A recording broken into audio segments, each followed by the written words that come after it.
नमस्कार मित्रांनो, स्वागत आहे तुमचं मंगेश नॉलेज कॉर्नर या युट्यूब चॅनलमध्ये.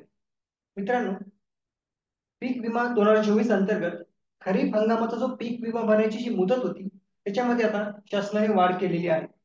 या वर्षी खरीप हंगामाचा जो पीक विम्याचे जे अर्ज होते ते अपेक्षेप्रमाणे आले नव्हते. त्याची संख्या कमी होती आणि याची काही कारण अशी आहेत की सध्याची मुख्यमंत्री माझी लाडकी बहीण ही योजना जी चालू आहे त्या योजनेमुळे जे सेतू सेतू सेवा केंद्र आहेत, सीएससी सेंटर आहेत, ते सगळे योजनेचा अर्ज भरून घेत आहेत. त्याच्यामुळे पीक विमा अर्ज जो भरून घेण्याचा जो अडचणी येत होत्या त्याच्यासाठी उशीर होत होता.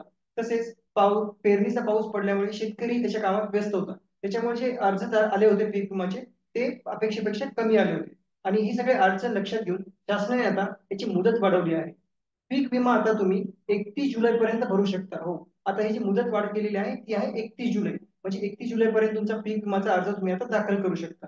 तर जास्तीत जास्त शेतकऱ्यांनी या वाढलेल्या वेळेचा नक्कीच फायदा घ्यावा, कारण पीक विमा हा खूप महत्वाचा आहे. तुम्ही 1 रुपये भरून जो पीक विमा भरता त्याच्यामुळे तुम्हाला तुमचे जर काही नुकसान झाले, तुमचे अवकाळी पावसाळ्यामुळे म्हणा, दुष्काळामुळे जर नुकसान होत आहे तर तुम्हाला ती नुकसान भरपाई मिळते. त्याच्यामुळे आता शेतकऱ्यांनी याचा जास्तीत जास्त फायदा घ्यावा आणि जास्तीत जास्त अर्ज दाखल करावेत.